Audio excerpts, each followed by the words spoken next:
The Empty Road. Part 1. The Car in the Mist. Sam Owens had always been a man of reason. A mechanic by trade, he trusted in the mechanical, the tangible. A cracked engine, a worn-out alternator, a flat tire, these were things he could fix. But this was different. This was something he couldn't explain. It started on a foggy, late autumn evening, when Sam was driving back to his small town after finishing a late job at a farm out by the old highway. The sky had been overcast all day, but the real trouble started when the mist rolled in. At first, it had been a faint haze hovering low to the ground, barely enough to blur the headlights. But soon enough, the fog thickened, curling around his car like an ancient hand reaching for him. Sam squinted through the windshield, trying to make out the road ahead. The world outside his car seemed to vanish, swallowed whole by the mist. He was used to driving late hours, often working on cars long into the night. The road was familiar to him, a stretch of asphalt that twisted through the dense woods, rarely traveled and even less often patrolled. He knew the bumps, the turns, the potholes. But tonight it felt different. The world outside his car felt oppressive, like the fog was closing in on him, and the stillness weighed heavily on his shoulders. As he drove, he passed a familiar stretch of road where a car had been abandoned years ago. It had become something of a local legend, a rusted, weather-beaten old sedan that had sat in the same spot for as long as Sam could remember. People had spoken of it in hushed tones, warning curious children to stay away from the ghost car on the edge of town. But Sam wasn't a child anymore, and he had driven by the abandoned vehicle countless times without a second thought. Tonight, however, was different. As he neared the spot, something made him slow his pace. The car was there, just as it always had been, but there was something wrong about it. The usual quiet, eerie stillness that surrounded the car seemed to have deepened, as if the fog itself was holding its breath. Then he saw it. A figure. A man, or at least, it looked like a man, standing beside the car, half hidden in the mist. He wasn't moving, just standing there, staring into the fog. Sam's heart skipped a beat. He hadn't seen anyone out here in years. Not in this fog, certainly not in this remote stretch of road. He pulled over, his instincts kicking in. He was a mechanic, but he also had a deep-rooted sense of responsibility for people in need. The man might have been stranded, or worse, hurt. Sam was no hero, but he wasn't about to leave someone out here in the cold, alone. He stepped out of the car, the chill of the air immediately biting at his skin. The mist swirled around him like ghostly tendrils, obscuring everything in the distance. His breath came in sharp bursts, forming little clouds in the cold air as he walked toward the figure. "Hey!" Sam called, his voice slicing through the dense fog. "You need help?" The figure didn't respond. Sam slowed his approach, his eyes narrowing. There was something wrong. The man hadn't moved an inch, not even to acknowledge Sam's call. As Sam got closer, his stomach twisted.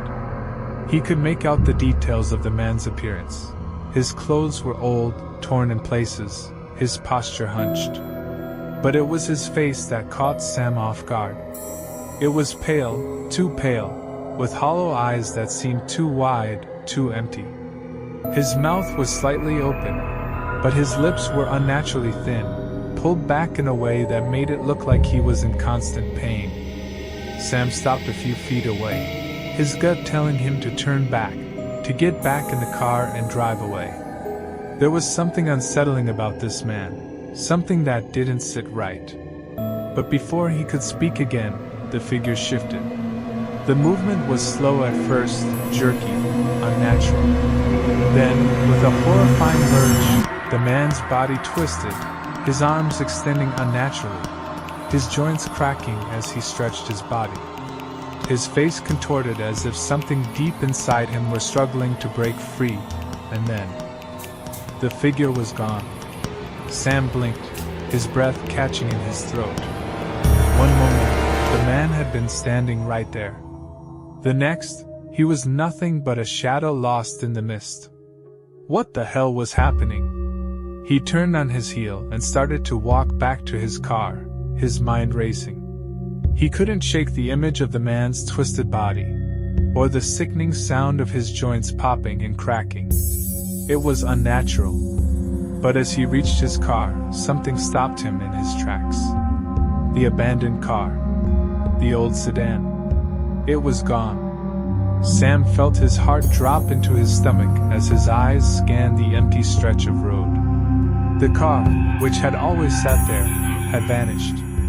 There was nothing. Just the thick, suffocating fog and the whisper of the wind. His pulse quickened as he fumbled for his keys. He didn't know what was happening, didn't know what he had just witnessed, but he knew he didn't want to stick around to find out. His instinct screamed at him to leave, to get as far away from here as possible. But before he could get into the car, the growl sounded. Low at first, then louder, rising from the fog like the rumble of a distant storm. Sam froze, his hand gripping the door handle as the noise grew closer, louder, more guttural. It was a deep, unnatural sound, almost human, but not quite. A rasping, scraping sound that seemed to vibrate in the very air around him. From the corner of his eye, he saw it. The figure again. The same man, or something like him, emerged from the fog, but this time, he wasn't alone. Another figure appeared behind him, then another, and another. They were all the same, all twisting and contorting like the first, their faces pale and featureless, their eyes wide and hollow. Their mouths were open, too wide, and Sam could hear the sound of their breaths rasping in the air as they moved closer. The fog swirled around them, and Sam knew, without a doubt, that something was wrong, something ancient, something that had been waiting. The figures moved toward him, their movements unnatural, their eyes fixed on him with an eerie, unblinking gaze. His legs felt like lead, his body frozen in place as the creatures closed the distance. Then, one of them spoke, its voice like dry leaves scraping across stone. "You shouldn't have come here." Sam's blood ran cold. His grip on the car door tightened, but he couldn't bring himself to open it. He was trapped. The road was empty, and the figures were closing in. With a surge of adrenaline, Sam yanked the door open and threw himself inside the car. He slammed the door shut, locking it just as the first figure reached his window. He turned the key in the ignition, but nothing happened. The engine sputtered, dying in his hands. Panic surged through him. He tried again. Nothing. The figures pressed their faces against the glass, their mouths opening wider, their eyes gleaming with that hollow, empty hunger. Sam's breath came in short, panicked bursts as he hammered on the steering wheel, desperately trying to start the car. And then, as if in response to his fear, the car started. The engine roared to life, and Sam slammed his foot on the accelerator, speeding away into the fog. But as he glanced in the rearview mirror, his blood turned to ice. The figures weren't gone. They were following him, their shapes dancing in the mist, their hollow eyes fixed on the back of his car as he sped down the road, desperate to escape. And as Sam's eyes darted between the road ahead and the creatures behind him, he realized something terrible. They weren't after him. They were after the car. Part 2, Shifting Skins. Sam didn't stop driving for miles. The fog never lifted. The winding back road that led through the woods seemed to stretch on forever, each twist and turn swallowed by the dense gray mist curling around his headlights. His hands gripped the wheel until his knuckles whitened, the engine groaning under the strain of his lead foot pressing the accelerator. His eyes darted to the rearview mirror over and over, but the road behind him remained empty. No twisted figures. No faces pressed against glass. Just an unending veil of fog.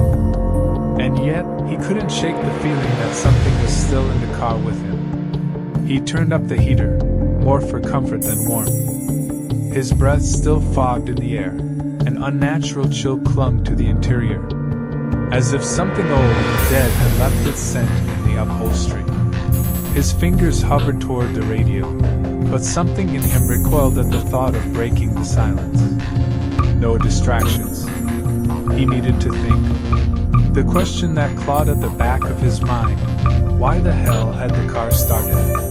That rusted-out sedan had been dead for years, battery long gone, engine seized up with rust. There was no way it should have started, not without help. He gritted his teeth. "You're losing it," he muttered. Stress. Lack of sleep. But that didn't explain the man with the broken body. The eyes. The others. Or the thing that wore a human skin like it was playing dress-up. A shapeshifter. The word floated up from his subconscious like oil on water. Ridiculous. Impossible. And yet, something had shifted in the moment he saw that figure twist. Something in his gut that logic couldn't fight. It wasn't human. The road forked ahead. Left would take him back toward town. Right would loop deeper into the forest, and eventually come out near the highway. Sam hesitated. Then the radio snapped on by itself. He jolted. At first, just static. Then, beneath the white noise, a voice emerged, warped, distant, as if dragged up from the bottom of a lake. "Don't go home." His blood turned to ice. Sam reached for the dial, fingers trembling, and snapped it off. The voice cut immediately. The silence that followed was somehow worse. He took the right fork. An hour passed, maybe two. Hard to tell. His phone had no signal. GPS was a useless brick. His watch had frozen at 11:37. That's when the engine began to sputter. He slammed the dashboard with the side of his fist. "No, no, no, not now!" The car shuddered, coughed, then died. He sat in stunned silence as the fog pressed against the windows like a living thing. No sound. Not even the chirp of insects or rustling leaves. Then something moved in the woods. A branch snapped. Then another. Crunching footsteps. Slow. Deliberate. Sam didn't dare breathe. Then nothing. Silence again.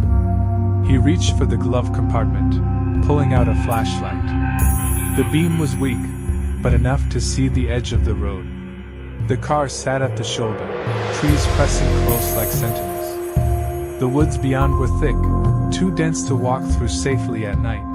But staying in the car didn't feel like an option either. He got out. The air hit him like a wall of ice. His breath fogged instantly. The smell of iron and wet soil hung thick in the air. Sam popped the hood, more out of habit than hope. Inside, the engine looked wrong. Not just old or corroded, wrong. Parts twisted at odd angles, tubes that shouldn't have been there coiled like veins, pulsating faintly. He staggered back. Then he heard the click of the driver's side door. His heart seized. He spun around, no one there. But the door was open, and something was sitting in the driver's seat. No. Someone. Sam raised the flashlight, its beam trembling. The figure sat motionless, head tilted, hands gripping the steering wheel. Same torn clothes. Same pale skin. It was him, sitting in the driver's seat, staring ahead with vacant eyes. Same face. Same clothes. Same every damn thing. Sam's flashlight clattered to the asphalt. The doppelganger turned slowly, neck cracking like dry twigs. Their eyes met. The thing smiled. And it winked. Sam ran. The forest swallowed him. He didn't care that the trees were close, the roots treacherous. He ran blindly through the underbrush. the beam of the flashlight bouncing wildly as he stumbled and crashed through branches. Behind him, he heard the imitation start the car. Tires screeched against gravel, and the engine revved like a beast let off its chain. It was driving his car.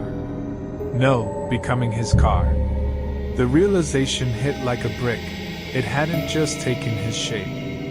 It had become the machine too. That's what the shapeshifter was.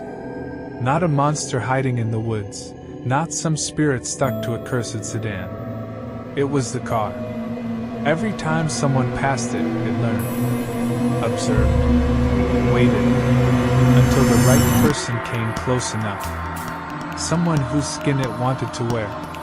Sam didn't stop until he reached a clearing. An old ranger's tower stood crooked against the moonless sky, its metal frame rusted, stairs missing in sections. He climbed anyway, panting, hands bloody from splinters and torn bark. At the top, he collapsed onto the platform. The fog was thinner here, giving him a view of the forest stretching endlessly in every direction. And far below, headlights cut through the mist. The car, his car, was circling the clearing. It knew where he was. Sam backed into the corner of the platform, flashlight flickering as the engine revved below like an animal pacing before a kill. And then, just as suddenly as it started, it stopped. The headlights went out. Silence. Sam waited. Minutes passed. Then a voice called up from below. "Sam? You up there?" It was his own voice. "I can drive us out of here now," it said. "Everything's fine." He didn't respond. He didn't move. "Sam," the voice drawled, soft and pleading. "You don't have to run. I just want to trade places. You rest. I'll take over. You won't even feel it." Another voice chimed in, softer, different, feminine. "Daddy?" His breath caught. "Come down, Daddy. You promised you'd be home." It was his daughter's voice. But his daughter had died 2 years ago. His voice cracked. "You're not home." Silence. Then the thing below laughed. A sick, twisted sound that blended a dozen voices into one chorus of mockery. "I'm whatever you want me to be," it whispered. "And eventually you'll forget you were ever real." The engine roared to life again. And this time, it didn't stop. Part 3, Mirrors on Wheels. The car didn't leave. It circled the clearing like a vulture, its engine low and rumbling, headlights flickering through the fog. Sam sat curled in the corner of the Firewatch tower, arms wrapped around his knees, blood crusted along one cheek. His flashlight had long since died, leaving him with only the pale light of the moon as his companion. Below it waited. His car. Or rather, the thing that had taken its shape, and his. Sometimes it idled. Other times, it revved its engine and surged forward, only to stop inches from the base of the tower. Each approach felt like a test, a taunt. It wanted him to believe it could climb, reach him. But it didn't. Not yet. Hours passed, or maybe it was just minutes. Time had no meaning in the fog. At one point, Sam swore he saw someone walk through the clearing. A tall figure, moving with jerking, broken steps. For one sickening moment, he thought it might be a rescue party. A hiker. A ranger. But the way it moved, the way its body twitched and clicked as it walked. It was one of them. Another shape-wearer. Sam sank deeper into himself, teeth chattering as exhaustion dragged at his limbs. But he didn't sleep. Couldn't. Because every time his eyelids drooped, the voices started again. They didn't come from below. They came from inside his head. "You're wasting away, Sam. We're not going anywhere. You might as well come down. There's no pain in becoming. Just let go. You won't remember being scared. We'll take care of that." One voice sounded like his wife. Another like his dead daughter. The thing didn't just wear faces. It remembered them. He squeezed his eyes shut, clamping his hands over his ears. "Shut up! Shut up! Shut up!" His scream echoed through the trees. The engine below revved in reply, a hungry snarl in the fog. Dawn never came. Only more fog. By what should have been morning, Sam was trembling with hunger and fear. His body ached. His mind was unraveling. But his survival instinct hadn't burned out, not yet. He had to do something. He looked down at the clearing. The car was still there, motionless now. A statue of himself sitting behind the wheel, hands relaxed on the dash, eyes turned up toward the tower. It didn't move, didn't speak. It just waited. Sam stood slowly, legs shaky beneath him. He eyed the rusted ladder. There was another tower, he remembered suddenly. A mile north. The old repeater tower. Back in the day, they used to use it for Forest Service radio. If he could get there, maybe he could call for help. Maybe the signal could punch through the static. The thought was a flare in the darkness. Sam climbed down. Each creak of the metal ladder sent bolts of terror up his spine, expecting at any second the thing in the car to lurch forward. Headlights blinding him, engine roaring like a demon's howl. But it didn't move, even as he stepped onto the damn curb. It just sat. Sam didn't hesitate. He bolted into the trees, heading north, lungs heaving, heart pounding so hard he thought it would explode. Branches whipped at his face. Roots clawed at his boots.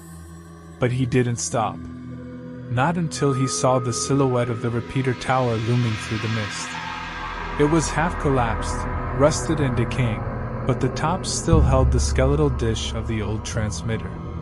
He clambered up the ladder, ignoring the groan of the metal. At the top, he found the hatch rusted shut, but a sharp kick broke it open. Inside, the control room was a tomb of dust and spiderwebs. An old desk, a broken chair, and the transmitter. A miracle, the emergency battery was still intact. Sam didn't know if it would work, but he grabbed the mic and keyed it anyway. "Mayday," he croaked. "This is Sam Owens. I'm in the old Blackroot Forest, near mile marker 13. Something's happening. There's something in the car. It's alive. It's wearing faces. The signal crackled. Then silence. And then a voice. But not a rescuer. His own voice. "Sam? We heard you. Don't worry. Help is on the way.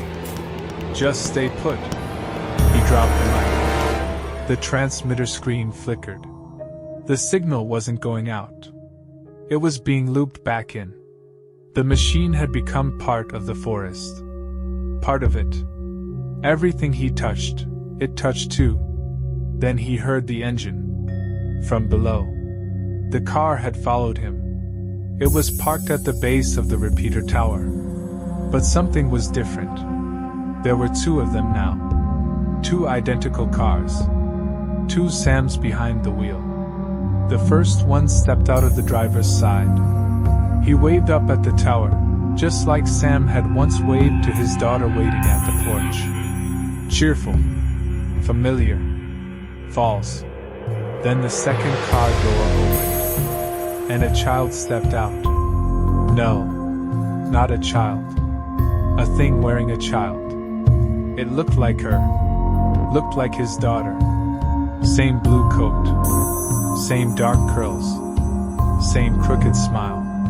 But its eyes were empty. Dead. Wrong. Sam backed into the wall, bow rising in his throat. From below, the false child cupped her hands around her mouth and shouted, "Daddy! You promised to come home!" Behind her, the fake Sam was grinning ear to ear. He pulled something from the back seat. Sam's tool bag. The real one. He held it up like a prize, then laid it gently on the ground. "Thought you might need this," he called.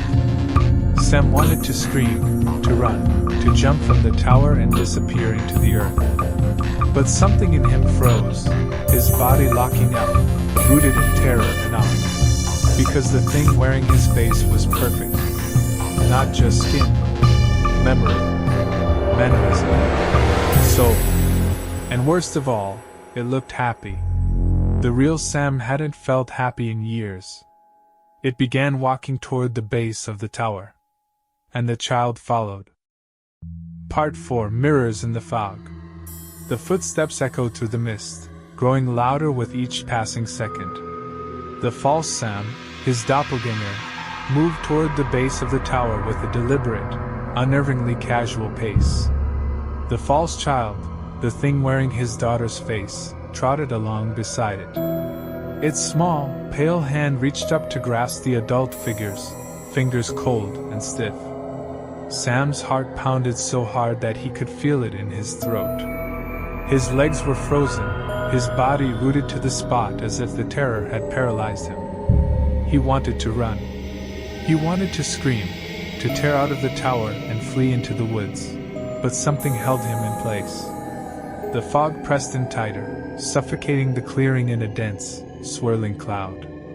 His breath came in ragged gasps as he fumbled to grip the transmitter again. The only thing keeping him from falling into complete madness was the hope that he could reach someone, anyone, who could help. But the voice from the radio had been his own. He had heard the false rescue, the trick that had come from the very machine he was using. It was all part of the thing in the fog. The Shapeshifter. The one that wore the faces of those it consumed. Sam. The fake child's voice floated up to him, sweet and wrong. "Come down. We can all be together again." Her words cut through him, twisting like a knife. The innocence in her voice was a mask, a facade that only made the horror that much worse. "Don't come any closer," Sam muttered, his voice hoarse with fear. He could hear his own words, but they felt like they were coming from someone else. "You're not her. You're not my daughter." The thing stopped. Its head tilted to one side, its expression shifting, like it was trying to understand. For a moment, it looked so human, so real, that Sam almost believed, but then its face warped, stretching unnaturally wide, and its eyes became hollow, like pits of endless darkness. The smile it wore twisted into something grotesque, far too wide for its face. "We're all here, Sam," it cooed. "Come down and join us. The fog is safe. The car is safe. We can be a family again." His mind reeled. The way it spoke, so sweetly, so familiar, he could almost feel his resistance slipping away. His legs trembled, the desire to climb down from the tower growing with every passing second. But he couldn't. He wouldn't. The false Sam stopped walking, still grinning up at him. "You can't outrun it, Sam. You can't hide. It knows you. It knows everything about you. It remembers what you want." The voice rang through his skull, sharp and accusatory. Sam's stomach churned, and for a moment, the fog seemed to thicken around him. The ground beneath him felt unstable, as though the earth itself were slowly shifting, sinking. His body shook with an overwhelming desire to do something, to take control. But how could he? How could he stop what had already taken everything from him? For the first time, Sam truly understood what the thing in the fog was capable of. It didn't just change form. It didn't merely wear the faces of those it consumed. It became them. It had learned his desires, his fears, and it knew how to use them against him. The false Sam grinned wider, stepping into the clearing now, walking toward the base of the tower. "You'll join us. We'll all be happy again, Sam. We just need to make room for you." The false child reached up toward the tower's base, her face contorting into a nightmarish grin. It wasn't her. It wasn't real. He had to get away. He scrambled to his feet and rushed to the far side of the tower. He tried to open the hatch, but the metal was locked, rusted shut. Panic clawed at him. He looked around, searching desperately for anything that could help him. The sound of the car's engine came again, louder now, its growl building, gaining speed. It wasn't just idling anymore. It was circling the base of the tower. Suddenly, the sound stopped. Sam's pulse stilled. The air went dead. He held his breath. A voice echoed up to him, distorted, mixed with static. "Don't worry, Sam. We've already been waiting for you." The voice was unmistakable. It was his own. The man, the thing wearing his face, stepped into view from the clearing, just outside the reach of the tower. Sam's heart slammed against his chest as the figure smiled up at him, a sickeningly familiar grin, its mouth stretching wide enough to show rows of sharp, two white teeth. Sam's hands shook as he backed away from the edge. His entire body was shaking now, with fear, with desperation, and with the realization that whatever this was, whatever had been lurking here in the fog, it was inescapable. He clutched the flashlight, using it to steady his breath. This isn't real," he whispered to himself. "None of it's real." But the thing below just laughed. "Do you think you can hide from your own reflection?" it taunted, stepping closer to the tower. The fog swirled around it like a cloak. The false Sam didn't look like him anymore. It looked like a warped, twisted mockery of his face, like the reflection of something caught in a nightmare. "We are already a part of you," the fake Sam said, voice too sweet, too familiar. "You'll forget what was real, what was yours. And when you do, you'll join us." The false child giggled, a high-pitched, haunting sound that made Sam's skin crawl. Then, its head jerked, its neck snapping unnaturally as it turned toward him. Its eyes, those deep, hollow pits, stared at him, and it spoke again. "Daddy, you promised to come home?" Sam's breath caught in his throat. His mouth went dry. Home. The word was like a poison in his mind. Memories of his real daughter, her laugh, her small hand wrapped around his, flashed before his eyes. But the false child's voice twisted the memory into something grotesque, something wrong. "No," Sam said, his voice breaking. "You're not her. You're not." The car revved again, louder, angrier. It was circling once more, picking up speed, its engine roaring like a beast stalking its prey. And with the sound, Sam realized something terrifying. It was closing in. He turned. There was no more thinking, no more hesitation. The only thing left to him was survival. With one final desperate push, Sam bolted into the trees, running faster than he ever thought possible, his mind screaming at him to run, to get away, to not look back. But in the distance, through the fog, he could hear the car's roar. And the laughter that would never stop. Part 5, The Becoming. The forest devoured Sam as he ran. Branches clawed at his face like fingers. Roots snared his feet like traps. The fog was thicker now, slick and heavy, muffling his footsteps, swallowing every sound except for one. The engine. It growled behind him, closer than it had any right to be, even though there was no road, no trail. The car, that thing wearing his shape, wasn't driving anymore. It was gliding, flowing through the trees as if gravity meant nothing. As if the woods welcomed it. And the worst part? He could hear it humming. His voice, softly singing his daughter's favorite lullaby. He wanted to scream.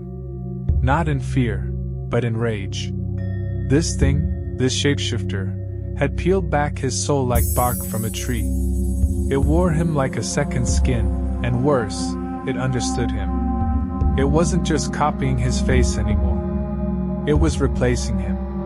He found a small ravine, slick with mud, and slid down into the ditch. The impact knocked the wind from his chest, but he didn't stop. He crawled under a fallen log, pressing himself into the wet soil, chest heaving, heart thundering. He was a mechanic, not a fighter, not a runner. He didn't survive things like this, but he had one advantage left. He knew himself better than anything pretending to be him. And if the shapeshifter had taken his skin, his voice, his memories, he had to find something it couldn't replicate. Something true.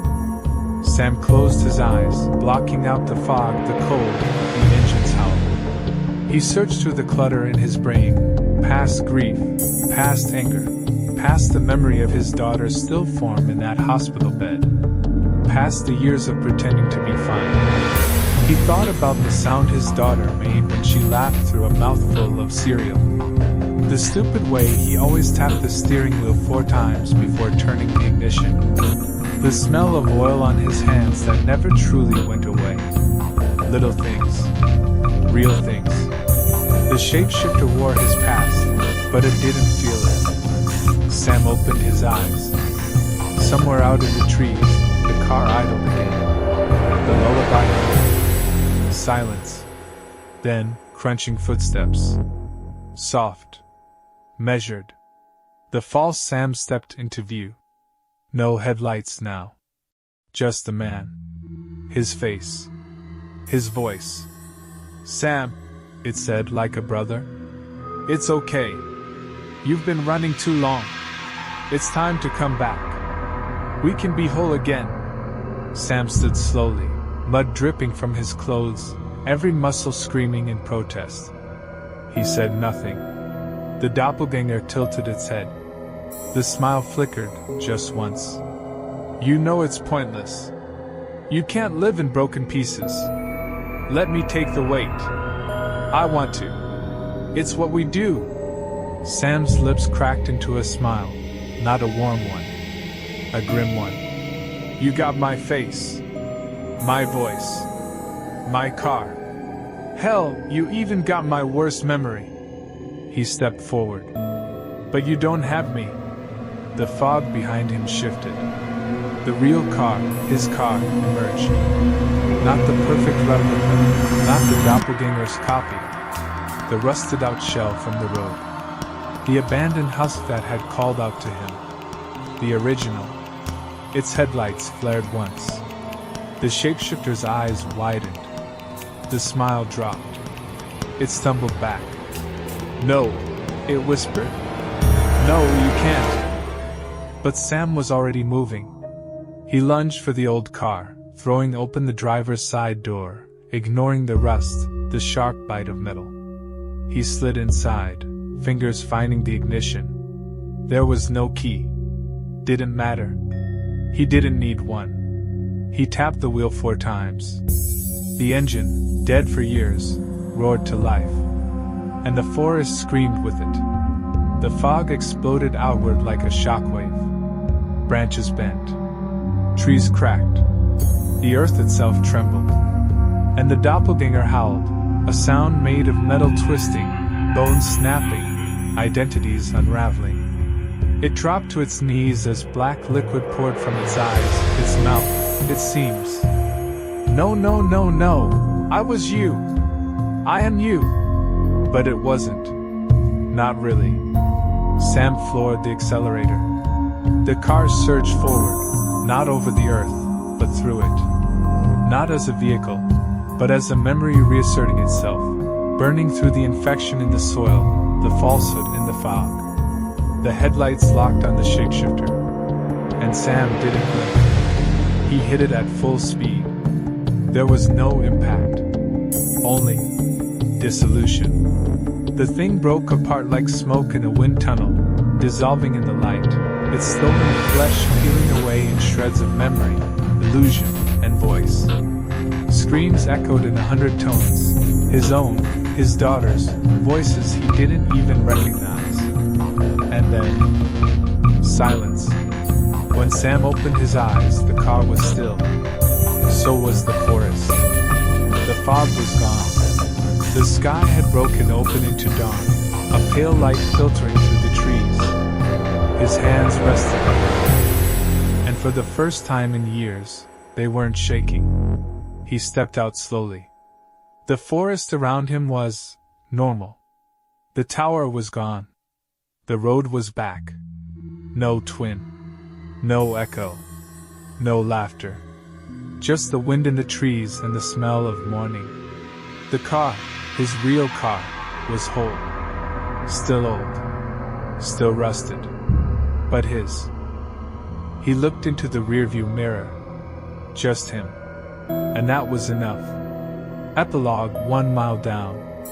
They say that some places remember. That asphalt can hold memories. That fog can trap things that should have stayed forgotten. Weeks later, the old car by the side of the road vanished again. No tracks. No tow. Just gone. A new rusted husk took its place. Different model. Same empty seats. And if you drive by at night, sometimes you'll see someone standing beside it. Not waving. Just watching. Waiting. For someone familiar. The end.